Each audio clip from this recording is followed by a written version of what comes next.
Hello students, welcome back again in plus 2 class geography, Indian people and economy, chapter number 9, unit number 3rd, part number 1st.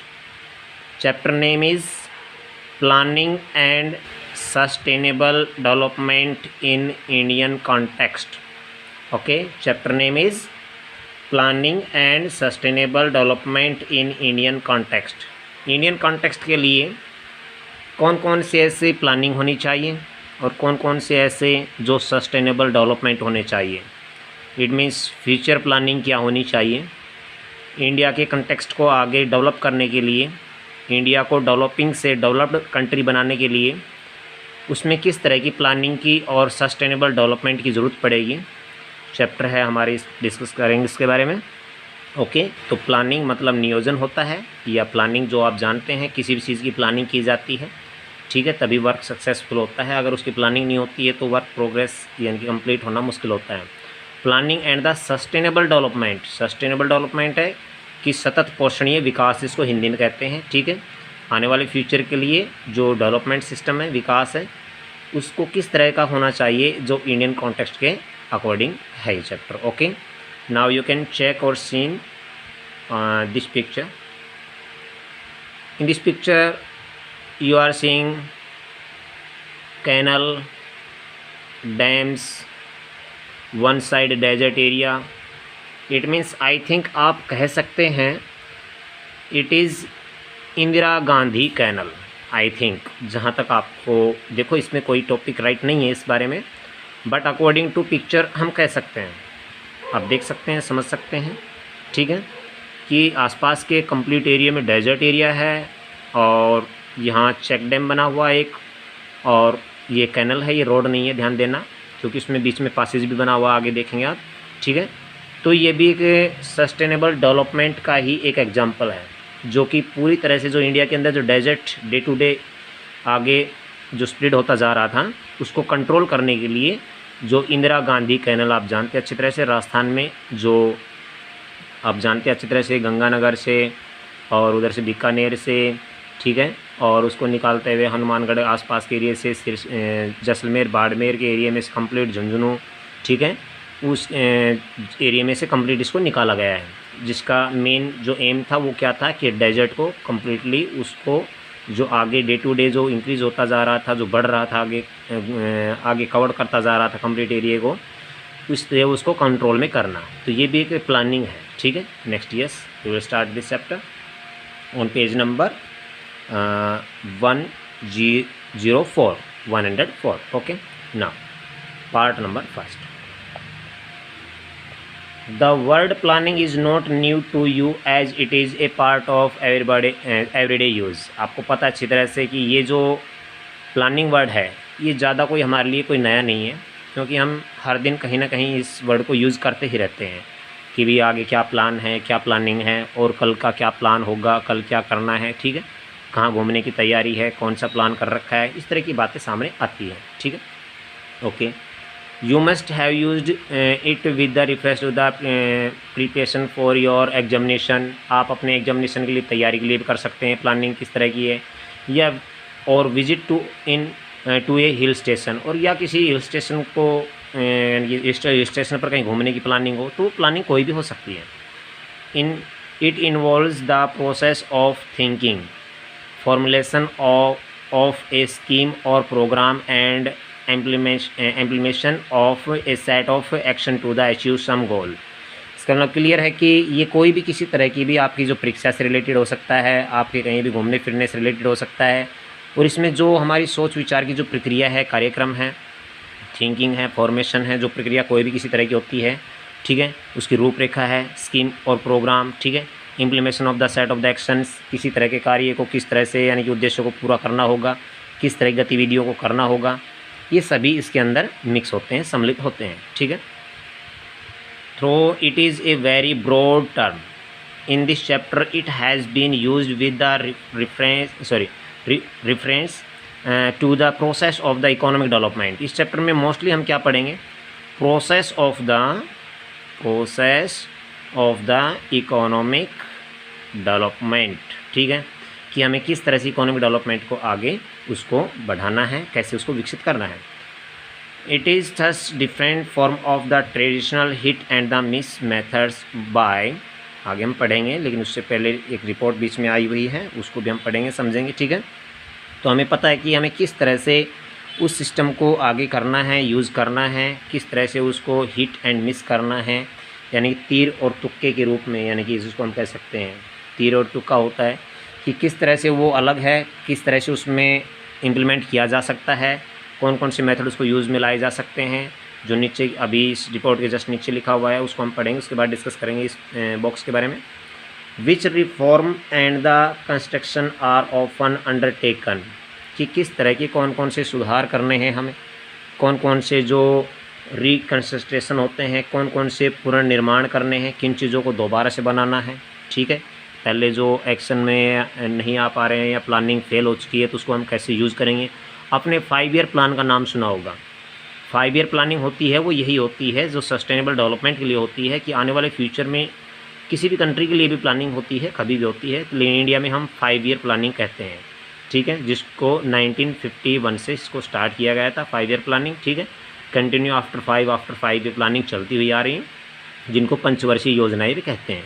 Are often undertaken, generally there are 2 approaches to the planning, for example sectoral planning and the regional planning, ठीक है। क्षेत्रीय योजनाएं होती हैं, ठीक है, और कुछ सेक्टरल हो सकती हैं जिसको हम कह सकते हैं, ठीक है।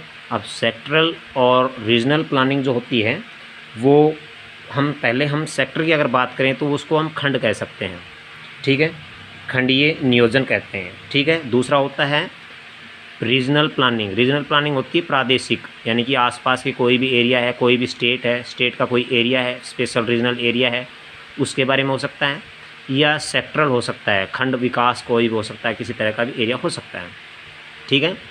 Sectoral planning means formation and the implementation of the sets of the scheme और programme aimed at development of various sectors of the economy, ठीक है। या ध्यान दीजिए कि जो सेक्टरल प्लानिंग है, हमने पढ़ा है sector planning and the regional planning, but sector planning के अंदर फॉर्मेशन में क्या आता है कि इम्प्लीमेशन करना उसमें of the sets of schemes और प्रोग्राम, कि कौन कौन सी स्कीम हैं, कौन कौन से प्रोग्राम हैं जो इनका एम बनाया गया है, उनका उद्देश्य है कि हमें किसी भी सेक्टर को किस तरह से उसको डेवलपमेंट करना है और वहाँ की इकोनॉमी को कैसे डेवलपमेंट करना है, ठीक है। सच एज एग्रीकल्चर, जैसे कि एग्रीकल्चर का आप एग्जांपल ले लीजिए, ये सेक्टरल प्लानिंग का एक एग्जांपल है, ठीक है, कि एग्रीकल्चर सेक्टर को किस तरह से हमें आगे इसको इम्प्लीमेंट करना है, कैसे इस प्रोग्राम को आगे बढ़ाना है, ठीक है। तो इसके लिए जितने भी जो न्यू जो स्कीम, जो प्लानिंग जो बनाई गई है, चाहे वो किसी तरह से भी हो, चाहे उसमें पैकेज पर टेक्नोलॉजी हो, HYV सीड्स हों, ठीक है, हाइब्रिड सीड जिसको कहते हैं, उनको यूज़ करना, ठीक है। उसके बाद में एग्रीकल्चर से रिलेटेड आता है इरिगेशन, कि हमें जो क्रॉप्स हम उगाते हैं तो उसके लिए जो इरिगेशन सिस्टम है वो किस तरह का होना चाहिए, जिस एरिया में बिल्कुल ही डार्क जोन एरिया हो गया है, जिसमें पानी बिल्कुल ही अंडरग्राउंड पार्ट में नहीं मिल रहा है, नहीं पा रहा है, तो उसके लिए क्या प्लानिंग होनी चाहिए। मैन्युफैक्चरिंग सिस्टम कैसा होना चाहिए, उसको चेंज करना चाहिए, पुराने सिस्टम के अकॉर्डिंग नहीं चलाना चाहिए। पावर सिस्टम कैसी होनी चाहिए, क्या हमें थर्मल पावर प्लांट यूज़ करने चाहिए या न्यूक्लियर पावर प्लांट्स भी यूज़ कर सकते हैं, या फिर जो आप समझते हैं अच्छे से विंड एनर्जी है, सोलर एनर्जी है, ठीक है, नॉन कन्वेंशनल रिसोर्स भी होते हैं, तो उनको कैसे यूज़ करें। कंस्ट्रक्शन के अंदर भी किस तरह का चेंजमेंट करना होगा, ट्रांसपोर्ट सिस्टम को कैसे मॉडिफाई करना होगा, कम्युनिकेशन सिस्टम को भी बिल्कुल ही IT इंफॉर्मेशन टेक्नोलॉजी के अकॉर्डिंग उसको चेंज करना होगा। सोशल इंफ्रास्ट्रक्चर और सोसाइटी के अंदर जो मेन जो लोगों के बीच में जो क्राइसिस होते हैं, डिबेट होते हैं, उनको कैसे दूर किया जाए रूरल और अर्बन एरियाज़ के अकॉर्डिंग। एंड सर्विसेज, और सर्विसेज को भी किस तरह से चेंज किया जाए, उनमें बदलाव किया जाए। ये सभी के सभी कंप्लीट सेक्टरल प्लानिंग के ही एग्जाम्पल मोस्टली हैं, जिसको हम कह सकते हैं, ठीक है। तो अप साइड में एक यहाँ पे बॉक्स है, उसको हम रीड कर लेते हैं वन टाइम के लिए। Okay, yes. On January 2015 the NITI Aayog was formed, ठीक है। ये नीति आयोग को जनवरी 2015 में इसको लागू किया गया, ठीक है। ये जो नीति आयोग है, ठीक है, ये जो 2015 में इसका यानी कि बनाया गया, इसको फॉर्मेशन में लाया गया, ठीक है, योजना आयोग के रूप से है ये, ठीक है।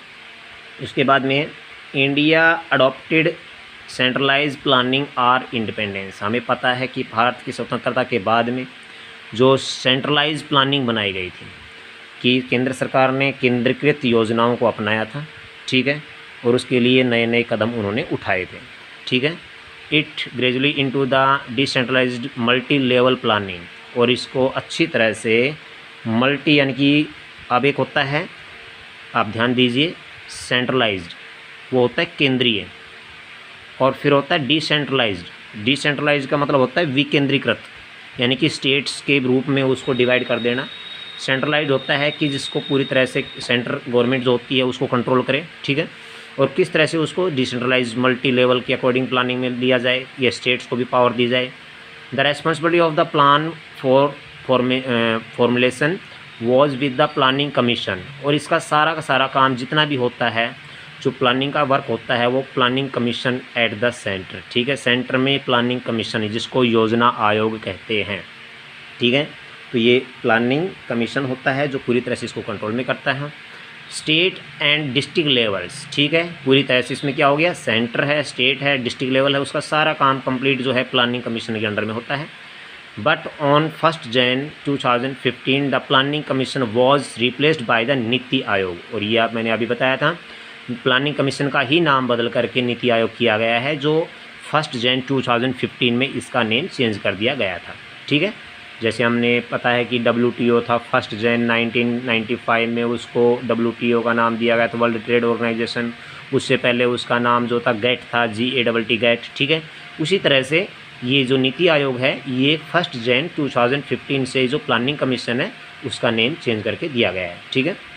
Now NITI Aayog has been set up with the objective of involving the states in economic policy making for India for providing strategic and the technical advice to the central and the state governments. और नीति आयोग है, उसका काम यही है कि पूरी तरह से जितनी भी जो टेक्निक है उसके लिए एडवाइस देना, और इंडिया की जो इकोनॉमिक जो प्लानिंग सिस्टम है उसको सभी स्टेट्स तक पूरी तरह से उसको प्लानिंग के अकॉर्डिंग सेट करना, और उसके अकॉर्डिंग नीति आयोग उसको कंट्रोल में करके काम करेगा। ये प्लान थे यहाँ पर जो बताया गया है प्लानिंग कमीशन से और नीति आयोग की तरफ। एक स्टेप था हमारे पास, एक यहाँ पर एक एग्जाम्पल दिया गया था। नाउ नेक्स्ट ईयर्स हम पढ़ रहे थे एट प्रेजेंट, जो आपको पता है जो सेक्टरल प्लानिंग, ठीक है, और रीजनल प्लानिंग सिस्टम के अकॉर्डिंग, तो उसकी बातें हम करेंगे next years. There is no uniform economic development और स्पेस इन एनी कंट्री। हमें पता है कि ये सिस्टम है कि कोई ऐसी जगह नहीं है कि कोई भी देश में सभी एरिया में एक समान एक तरीके से अच्छी तरह से डेवलपमेंट हुआ हो।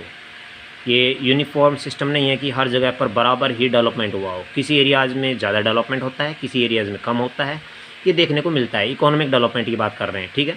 कुछ एरिया होता है इकोनॉमिक डेवलपमेंट में बहुत आगे निकल जाता है, ठीक है, उस एरिया में एग्रीकल्चर पार्ट भी अच्छा है, ठीक है, और उसमें सपोज करो कि कहीं इंडस्ट्रियल एरिया भी खूब अच्छा है, ठीक है, और वहाँ की जो गवर्नमेंट है वहाँ अपने उस एरिया को काफ़ी डेवलप करने के लिए सस्टेनेबल डेवलपमेंट का प्लानिंग करती रहती है, तो ऐसा देखने को मिलता है।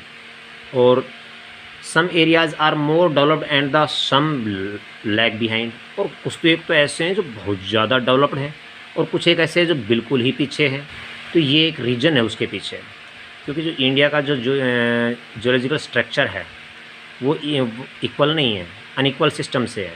आपको पता है हर जगह हर चीज़ का मिलना इम्पॉसिबल होता है। दिस अनइवन पैटर्न, अनइवन है पैटर्न, आपको पता है बिल्कुल बराबर नहीं है, of development over space necessitates that the planners have a special respective and draw the plan to reduce regional imbalance in development. ये क्लियर बात है कि आज जितने भी जो प्लानिंग सिस्टम बनाया जाता है, जो पैटर्न है जो अनइवन बना हुआ है, उस अनइवन पैटर्न को डेवलपमेंट करने के लिए उसके स्पेस, उसकी जगह, उसके स्थान को, उसकी जगह को फिक्स करके और उसके बैलेंस को बनाने के लिए, जो इम्बैलेंस बना हुआ है उसको अच्छी तरह से बैलेंसिंग बनाने के लिए जो डेवलपमेंट किया जाएगा वो पूरी तरह से रीजनल क्षेत्रों में से उस प्लान्स के अकॉर्डिंग उसको ख़त्म करना होगा। कहने का मतलब जो इम्बैलेंस बना हुआ है उसको ख़त्म करना होगा। इंडिया तभी आगे बढ़ पाएगा जब सब टोटल स्टेट्स में, चाहे वो रीजनल हो चाहे वो स्पेशली कोई भी यानी कि एरिया ऐसा हो जो हम अभी बात कर रहे थे सेक्टरल प्लानिंग वाला एरिया हो, सभी को इक्वलिटी मिल पाएगी। This type of the planning is termed as the regional planning, जिसको रीजनल प्लानिंग का नाम दे सकते हैं। ठीक है, पहले हमने पढ़ा था सेक्टर प्लानिंग, अब एट प्रेजेंट हमने रीजनल प्लानिंग का बार पढ़ा है कि कुछ एक एरियाज़ अलग से यानी काफ़ी डेवलप्ड हैं, कुछ एक बिल्कुल ही लैगिंग बिहाइंड है, तो ये रीजनल प्लानिंग के अंदर आते हैं। तो जो लैगिंग बिहाइंड है जो एरिया, उसको रीजनल प्लानिंग के अंडर में लिया गया है। ठीक है, page number 105 upside. Okay,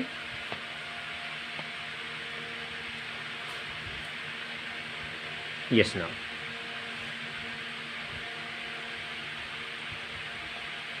reform and the reconstructions are often undertaken. ठीक है, इसके अंदर कौन कौन से लिए जाते हैं? जो मोस्टली लिया जाता है इसके अंदर, जो रीजनल प्लानिंग होती है उसके अंदर जो रिकन्स्ट्रक्शन होता है, ठीक है, उसको उसमें लिया जाता है। Generally there are two approaches to planning, for example sectoral planning and the regional planning, जो हम पीछे पढ़ चुके हैं। ठीक है, ये एग्जाम्पल है, कुछ खूब अच्छे हैं।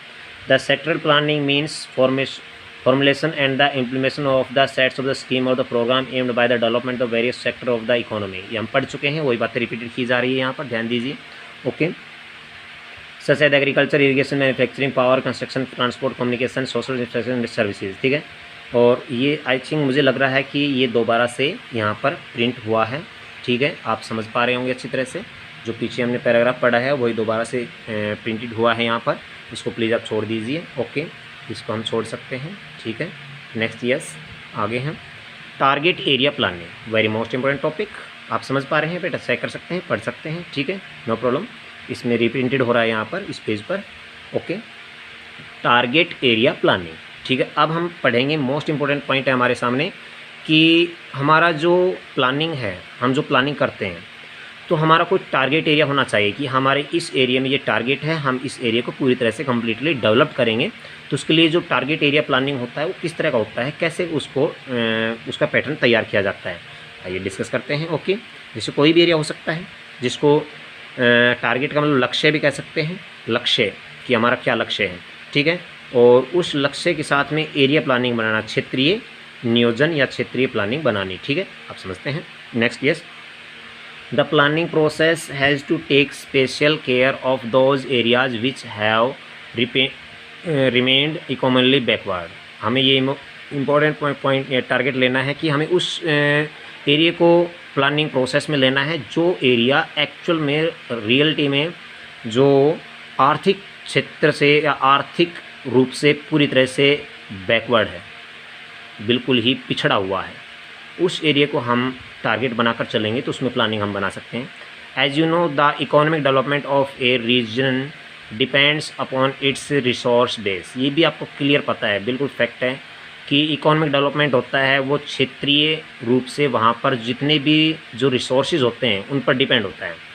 अब कुछ एरियाज़ ऐसे हैं जो आपको पता है कि डिफरेंट टाइप की सोयल है, डिफरेंट टाइप के जो मिनरल्स कहीं मिलते हैं, कहीं प्लेन एरिया है तो वहाँ एग्रीकल्चर लेवल है। तो इंडिया का जो स्ट्रक्चर सिस्टम है, जो अगर हम रिलीफ की तरह से बात करें धरातल के अकॉर्डिंग, तो उसमें भी डाइवर्सिटी पाई जाती है। But sometimes resources rich region also remain backward. लेकिन कई बार ऐसा भी होता है कि जिस एरिया में खूब अच्छे रिसोर्सेज होने के बावजूद भी वो क्या होते हैं, रिमेन बैकवर्ड, फिर भी वो पीछे रह जाते हैं। ये क्या रीज़न है? आप समझ पा रहे हैं कि जो रिसोर्स रिच होते हुए भी, लेकिन रिसोर्स रिच हो गया तो लेकिन उसका हमें यूज़ किस तरह से करना है, ठीक है, उन रिसोर्सेज को कैसे यूज़ करना है। अब सपोज़ कीजिए जहाँ कोल निकाला जाता है, ठीक है, अब उस कोयले को निकाले जाओ, एक दिन वो बिल्कुल ही कम हो जाएगा, ख़त्म हो जाएगा, उस एरिया में बहुत ज़्यादा प्रॉब्लम आ जाएगी और बैकवर्ड एरिया बन जाएगा। क्यों ना हम उसके साथ साथ न्यू टेक्नोलॉजी के साथ आगे बढ़ें, ठीक है, नॉन कमर्शियल रिसोर्स को भी साथ साथ लेकर चलें, तो ये एक मेन रीज़न हो सकता है। ठीक है, लैक ऑफ नॉलेज, ठीक है, about the resources. The economic development also requires technology as well as the investment basis of the resource. ये हमें पता है कि आज हर एक चीज़ के इकोनॉमिक डेवलपमेंट के लिए हमारे पास मोस्ट इम्पोर्टेंट है कि टेक्नोलॉजी का होना। Without technology we can not think about the development. ये क्लियर बात है। आज का time new technology, new systems related है। Okay, now investment beside the resources with the planning experience of the about the 1.5 decades। जो पिछले यानी कि हम प्लानिंग जो बनाते आ रहे हैं, जिनमें हम देख रहे हैं कि समझ में आ रहा है कि कुछ एक एरियाज़ ऐसे हैं मोस्टली जो इन चीज़ों के लिए लगभग हमारी 1.5 से जो हम कह सकते हैं लगभग 1.5 दशक कह सकते हैं, जिसको हम कह सकते हैं 1.5 दशक का मतलब आप समझ रहे हैं अच्छी तरह से कि लगभग 15 ईयर्स, ठीक, आप समझ सकते हैं 1.5 डिकेड नियर अबाउट 15 ईयर्स से हम देख रहे हैं कि जो प्लानिंग सिस्टम है हमारा वो लगभग, यानी कहने का मतलब ये अनुभव किया गया है, सोच विचार किया गया है, महसूस किया गया है, इट वाज रियलाइज्ड, महसूस किया गया that regional imbalances in economic development were getting एनोकेटेड। इससे पता चल रहा है कि जो नोट किया गया, ये समझ में आया कि किस तरह से जो इकोनॉमिक डेवलपमेंट है वो जो रीजनल जो इनबैलेंस बना हुआ है उसकी वजह से सबसे बड़ी प्रॉब्लम क्रिएट कर रहा है। In order to arrest the accentuation of the regional and the social disparities, जिसकी वजह से वहाँ पर क्षेत्रीय और जो सामाजिक रूप से वहाँ पर जो डिस्पैरिटीज़ बन चुकी है, कहने का मतलब लोगों के बीच में काफ़ी वाद विवाद शुरू हो गए हैं, ठीक है, उसके बीच में बड़ी प्रॉब्लम हो गई है। द प्लानिंग कमीशन, जिसको नीति आयोग आप कह सकते हैं 1 जनवरी 2015 के बाद, बट उससे पहले की बात करें तो हम planning commission introduce the target area. अब प्लानिंग कमीशन ने ये क्लियर किया कि ये इस एरिया को हमें टारगेट में लेना है and target group approaches to the planning, और इसके टारगेट के ग्रुप के साथ पूरी तरह से हर तरह के अप्रोचेज के साथ में इसको पूरी तरह से सक्सेसफुल बनाना है। Some of the example of the programmes directed toward the development of target area are command area development programme. ध्यान दीजिए, वेरी मोस्ट इंपॉर्टेंट पॉइंट है यहाँ पर, कुछ एक पॉइंट्स हम आपके साथ शेयर करेंगे यहाँ पर। कमांड एरिया डेवलपमेंट प्रोग्राम, इसके लिए जो टारगेट को पूरा करने के लिए जो डेवलपमेंट के लिए जो प्रोग्राम तैयार किए गए उनके यहाँ पर नेम है, ध्यान दीजिए प्लीज़, जो प्लानिंग कमीशन ने बनाए। एक तो हो गया कमांड एरिया डेवलपमेंट प्रोग्राम, ठीक है, उसमें स्पेशल किया गया है कि जो कमान नियंत्रित क्षेत्र जो है उसका विकास कार्यक्रम करना। उसके बाद में drought prone area development program, कि जिस एरिया में ज़्यादा, यानी कि आपको पता है ड्रॉट आप समझ रहे हैं, जो कि स्पेशली जो हम कह सकते हैं कि सूखा एरिया होता है, ठीक है, सूखा एरिया सूखाग्रस्त होता है, ठीक है, ड्रॉट सूखा पड़ जाता है किसी एरिया में, उस एरिया को लेकर के उसके लिए डेवलपमेंट तैयार करना, प्रोग्राम तैयार करना। तीसरा है डेजर्ट डेवलपमेंट प्रोग्राम, कि जो डेजर्ट एरिया है वो डे टू डे आगे बढ़ रहा है और उसकी वजह से बड़ी प्रॉब्लम हो रही है, तो उसके लिए भी कुछ नए डेवलपमेंट प्रोग्राम किए जाने चाहिए। Hilly areas number 4, hilly area development program, hilly areas में किस तरह से वहाँ डेवलपमेंट किया जाना चाहिए, कैसे ट्रांसपोर्ट रोड सिस्टम बनाने चाहिए, कैसे वहाँ की जो सेटलमेंट सिस्टम है उसमें चेंजमेंट लाना चाहिए। The small farmers development agencies SFDA, ठीक है, S for small, F for farmer, D for development, A for agency, ठीक है, SFDA के अकॉर्डिंग वो प्रोग्राम बनाना। And marginal farmer development agencies MFDA, ठीक है, ये सभी के सभी जितने भी हैं यहाँ पर जो सीमांत किसान होते हैं, मार्जिनल होते हैं सीमांत किसान, ठीक है, सीमांत किसान होते हैं, उनके लिए जो उनके विकास के लिए जो बनाए जाने वाले जो इनके प्रोग्राम, ठीक है, which are the example of the target group program, ये सभी टारगेट ग्रुप प्रोग्राम के एग्जाम्पल है। वेरी मोस्ट में क्वेश्चन आपका बन चुका है, ओके, प्लीज़ इस पर ध्यान दीजिए, फोकस कीजिए, राइट कीजिए, okay. Next, yes, in the 8th 5-year plan, ठीक है, अब 8वीं पंचवर्षीय योजना थी, 8वीं पंचवर्षीय योजना आप समझ पा रहे हैं इस समय, जो कि 1951 से इसको स्टार्ट किया गया था, ठीक है। उसके बाद में आफ्टर 5 ईयर के साथ साथ चलते हुए जो 8वीं जो 5-year प्लान थी, स्पेशल एरिया जो था programme were design to develop infrastructure in hill area.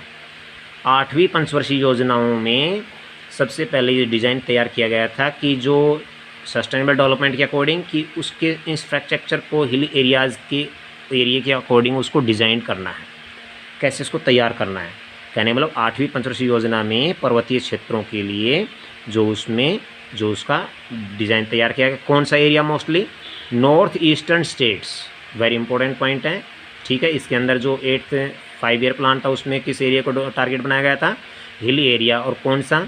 North eastern states. North eastern state कौन कौन से होते हैं आपको पता है? 7 सिस्टर्स कंप्लीट आ गई इसमें, ठीक है। अरुणाचल प्रदेश, नागालैंड, मणिपुर, मिजोरम, त्रिपुरा, मेघालय, असम, ठीक है, आप समझ पा रहे हैं मेघालय के साथ में।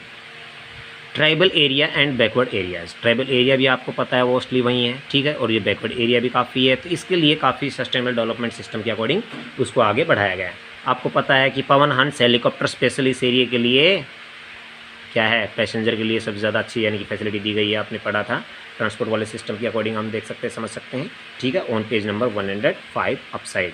ओके, हिली एरिया या हिल एरिया डेवलपमेंट प्रोग्राम। अब हम बात करेंगे कि कौन कौन से हिल एरिया हैं जो उसमें किस तरह के जो प्रोग्राम तैयार किए गए हैं, उसके बारे में हम नोट करेंगे, यहाँ पर पढ़ेंगे। Okay, hill area development programme were initiated during 5th 5-year plan. ये इंपॉर्टेंट पॉइंट्स है, आप ध्यान रखना इस चीज़ों का, ठीक है। अब हिल एरिया डेवलपमेंट प्रोग्राम था, अब वो हिल एरियाज़ का बैक साइड में हमने प्लान दिया 8वीं पंचवर्षीय योजना में, उसमें हिल एरिया कौन सा, स्पेशली नॉर्थ ईस्टर्न स्टेट का, ठीक है। बट यहाँ पर 5th 5-year प्लान, 5वीं पंचवर्षीय योजना, ठीक है। Planning covering 15 districts comprising all the hills districts, UP present Uttarakhand जिसको हम कह सकते हैं एट प्रेजेंट जो उत्तराखंड है, ठीक है। और Mikir hill and the north Cachar hills of Assam, ठीक है। Darjeeling district of waste Bengal, Darjeeling district आप समझ रहे हैं, दार्जिलिंग जो पहाड़ियाँ भी है, हिल एरिया है, ठीक है। Darjeeling district of waste Bengal and the Nilgiri district of Tamil Nadu, ठीक है। यहाँ जो हमने नोट किए हैं ये पॉइंट्स यहाँ तक तमिलनाडु तक, ये सभी 5वीं पंचवर्षीय योजना के अंतर्गत इनको स्पेशली इंडिकेट किया गया था कि इन सभी स्टेट्स के अंदर, जो कि अभी हमने कहा उत्तराखंड एट प्रेजेंट जो है यूपी का पार्ट, ठीक है। आपको पता है यूपी में से उत्तराखंड स्टेट को बनाया गया था जो यूपी के नॉर्थ साइड में है, ठीक है। और मिकिर हिल्स है, ये कसना हिल्स है, ठीक है, ये सभी आसाम में है। दार्जिलिंग जो डिस्ट्रिक्ट है वो आपको पता है वेस्ट बंगाल का है, दार्जिलिंग हिल्स का नाम भी है। इन सभी को डेवलप करने के लिए ये एम्स बनाए गए थे, ठीक है, डेवलपमेंट प्रोग्राम तैयार किया गया था। Next, yes, the national committee on the development of backward area in 1981 recommended that all the hill area in the country having height above 600 meter and not covered under the tribal sub plan be treated as a backward hill area। अब specially 1981 में जो 5th 5-year planning system के according उसमें बनाया गया था, तो उसमें ये लिया गया था कि जो एरिया मोस्टली जो 15 डिस्ट्रिक्ट के अंदर नोट किए गए थे, मोस्टली जो 15 डिस्ट्रिक्ट के आसपास एरिया जो था वो इसके अंदर जो प्लान किए गए थे उसमें लिए गए थे। तो आपको मैं बताना चाहूँगा यहाँ पर जो 600 मीटर से ज़्यादा ऊंचाई पर जो स्टेट्स हैं, ठीक है, जिनकी एरियाज़ हैं, ठीक है, और जो उसमें जो अभी मैंने कहा सब plan related backward hill area, और उसके अंदर पूरी तरह से जितने भी एरियाज़ हैं जो पर्वतीय क्षेत्र हैं, जो पिछड़े पर्वतीय यानी हिली एरियाज़ हैं, उनको सिफारिश मिली थी कि जो जिनकी ऊंचाई यानी कि हाइट 600 मीटर से ज़्यादा है और उनमें जो जनजातीय उप योजनाएँ लागू नहीं हैं, ये जनजातीय सब प्लान ट्रीटेड का मतलब होता है कि जो ट्राइबल के लिए लोगों के लिए कुछ प्लानिंग सिस्टम नहीं लागू किया गया है 600 की अबाव हाइट से ऊपर वाले एरियाज़ में जितने भी हैं। आपको पता है ये हाइट है इस एंड के साइड में, आपको पता अच्छी तरह से, यानी कि जो हिमालय है उसकी अलग अलग जगह पर अलग अलग जो हाइट के अकॉर्डिंग उसको नेम दिया गया है, ठीक है। नाउ ने the detailed plan for the development of hill area were drawn keeping in view there the topographical. अब टोपोग्राफिकल आप जानते हैं अच्छी तरह से कि हर एरिया कोई भी है किसी तरह का भी है, तो जो नेशनल समिति जो थी, ठीक है, उसने इसको नोट किया कि कैसे इसको आगे बढ़ाना है, किस तरह से आगे इसको ले जाना है, ठीक है, और कौन कौन से इसमें लोगों को फ़ायदा देना है, किस तरह से इस एरिया को आगे ले जाना है। तो जो मोस्टली जो एरिया था, जो उसकी जो टोपोग्राफिकल का मतलब होता है स्थलाकृति, यानी कि वहाँ की जो स्थल की आकृति वो कैसी है, ठीक है। उसके बाद में इकोलॉजिकल सिस्टम वहाँ का किस तरह का है, यानी कि जो वहाँ की पारिस्थितिक सिस्टम है वो कैसी है, social and the economic conditions किस टाइप की है, उसको पूरी तरह से डेवलप करने के लिए ये कदम उठाए गए, ठीक है। These programs aimed at the harnessing the indigenous resources of the hill area through the development of the horticulture, plantation agriculture, animal husbandry, poultry, forestry and small scale and the village industry, ठीक है। कहने का मतलब इन सभी में देखा गया कि वहाँ की टोपोग्राफी के ecological, social and economic condition को नोट किया गया। उसके बाद में इन चीज़ों को ध्यान में रखते हुए वहाँ पर इन हिली एरियाज़ में वहाँ पर मोस्टली ये डेवलपमेंट के लिए कदम उठाए गए, एम बनाया उनको कि वहाँ पर हॉर्टिकल्चर का डेवलपमेंट सिस्टम बनाना चाहिए। हॉर्टिकल्चर होते हैं बागवानी, बाग बगीचे बोना, ठीक है, बागवानी करना, ठीक है, ऑर्चार्ड जिसे आप जानते हैं फलों वाले बाग होते हैं, प्लांटेशन एग्रीकल्चर का करना, ठीक है। प्लांटेशन एग्रीकल्चर आप जानते हैं अच्छी तरह से, जो कि रोपण कृषि होती है, ठीक है। जिसको कैश क्रॉप भी कहते हैं, ठीक है। एनिमल हस्बेंड्री, ठीक है, एनिमल हस्बेंड्री आप जानते हैं, पशुपालन करना, पोल्ट्री मुर्गी पालन करना, ठीक है। फॉरेस्ट्री का मतलब होता है कि वानिकी यानी कि वनों को उगाना यानी पेड़ पौधों को लगाना, ठीक है। और स्मॉल स्केल और विलेज इंडस्ट्रीज़, इन सभी को यानी कि जितने भी जो छोटे छोटे उद्योग है, ग्रामीण उद्योग है, इन सभी को डेवलपमेंट करने के लिए वहाँ के जितने भी जो एम्स थे वो सभी तैयार किए गए थे, ठीक है। तो इसने जो नेशनल कमेटी जो डेवलपमेंट सिस्टम थी उसने इसको तैयार किया, ठीक है। यहाँ तक का टॉपिक आपका हुआ है इसमें, जो कि हिल एरिया डेवलपमेंट। नेक्स्ट टॉपिक में नेक्स्ट स्केल में हम यानी कि पार्ट में पढ़ेंगे। बाय।